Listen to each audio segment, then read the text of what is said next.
There is no sunlight here, only narrow openings carved into thick stone. The light that enters is weak, grey, and distant. It barely reaches the floor.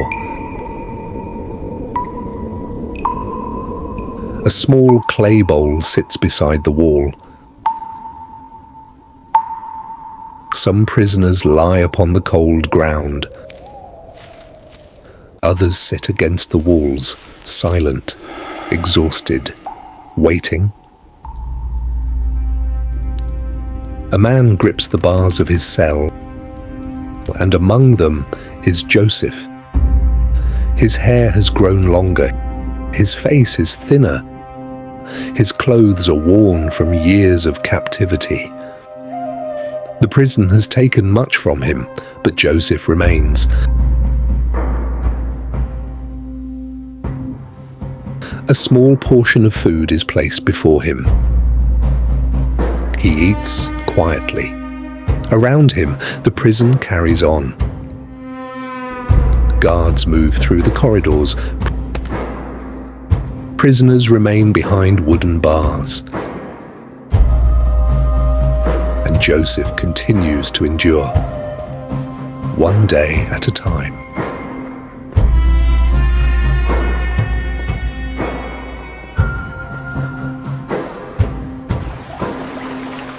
Outside, Egypt continues without him. The Nile flows beneath the Egyptian sun. Farmers harvest their grain. Markets remain alive with activity.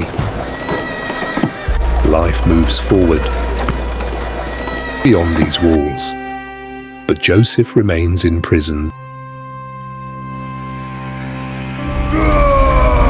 The prison gate opens. 2 new prisoners are brought inside.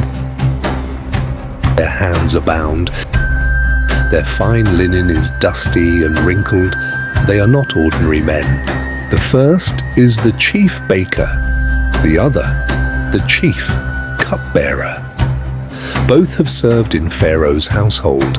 Now, both have been brought into prison. Joseph sees them enter, and the next morning, he notices something unusual. Their faces are troubled. Their food sits untouched before them. Joseph approaches and asks, "Tell me, why are your hearts so heavily troubled?" They tell him that they have each had a dream, but there is no one to interpret it. Joseph listens. The chief cupbearer speaks first. In his dream, he sees a vine before him. The vine has 3 branches. It begins to bud. Then it blossoms. And finally, clusters of ripe grapes appear. The cupbearer takes the grapes. He presses them into Pharaoh's cup and places the cup into Pharaoh's hand. Joseph gives the interpretation. The 3 branches represent 3 days. Within 3 days, Pharaoh will restore the cupbearer to his position. He will once again serve Pharaoh. But Joseph has one request. "Remember me when you are free." He explains that he was taken from the land of the Hebrews and brought into Egypt.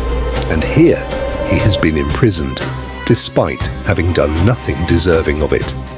Then, the chief baker tells his dream. He sees 3 baskets upon his head. The upper basket is filled with food prepared for Pharaoh, but birds descend upon it and eat the food from the basket. Joseph gives the interpretation. The 3 baskets represent 3 days. But the meaning of this dream is different. Within 3 days, Pharaoh will execute his judgment upon the baker.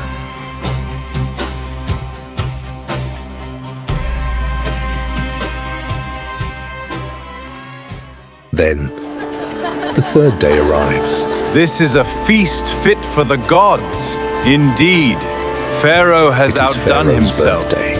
A great feast fills the royal palace. Servants carry food, musicians play, officials gather around the ruler of Egypt, and Pharaoh remembers his servants. The chief cupbearer is restored to his position. But the chief baker is taken away. Everything happens exactly as Joseph had said.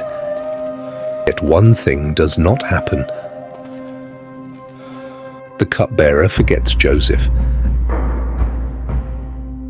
and Joseph remains in prison. The palace is bright. The prison is dark, and Joseph waits. Then Pharaoh dreams.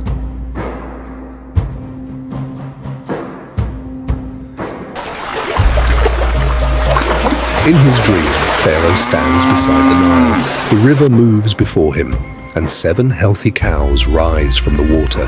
They are strong, well-fed, magnificent. But then 7 more cows emerge from the Nile. These are thin, weak, severely emaciated, their bodies a little more than skin and bone. The sight is disturbing. Then the 7 thin cows rush toward the healthy herd. They consume them. Yet after consuming the healthy cows, the thin cows remain just as thin as before.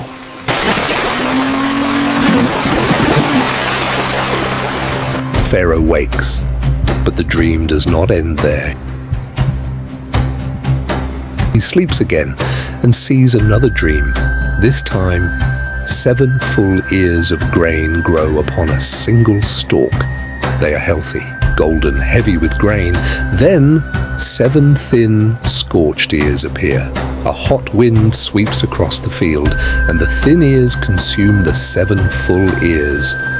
Pharaoh wakes a second time, and now he is deeply troubled.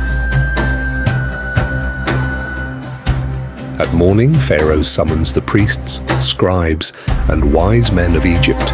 He tells them his dreams. They listen, they consider, they search for an answer, but no one can interpret them.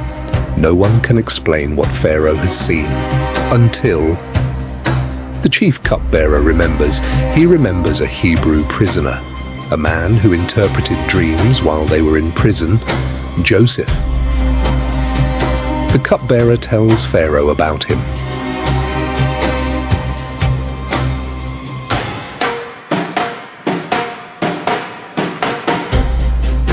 And Pharaoh gives the command. Joseph must be brought before him.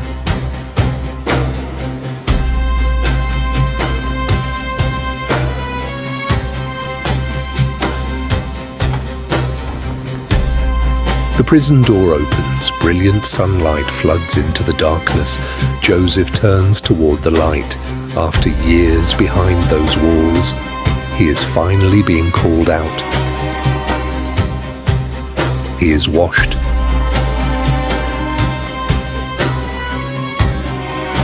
His hair and beard are groomed, his prison clothes are removed, and he is dressed in clean, fine Egyptian linen. The transformation is unmistakable. The prisoner is now prepared to stand before Pharaoh.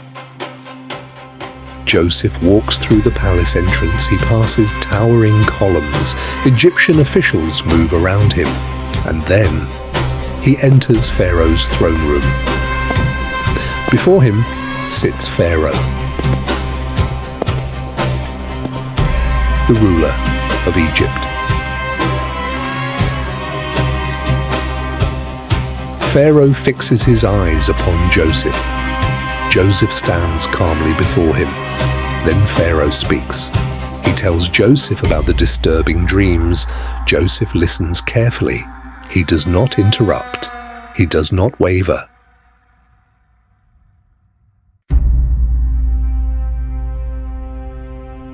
And when Pharaoh finishes, Joseph answers, "It is not in me."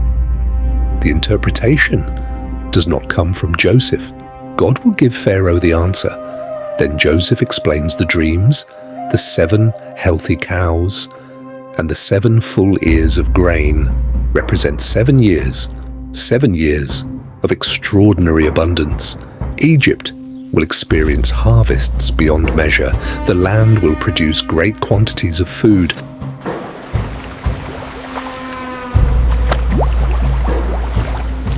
But after those 7 years, 7 years of famine will follow.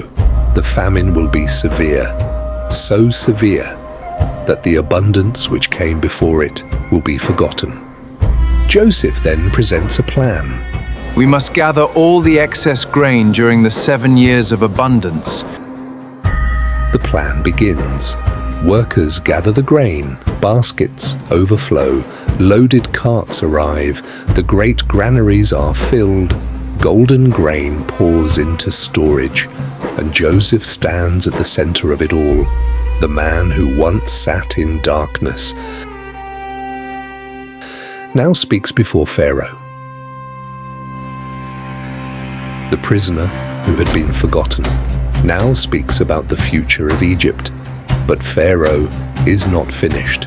He looks at Joseph. The court grows quiet. The officials watch. Joseph stands before the throne, and something has changed.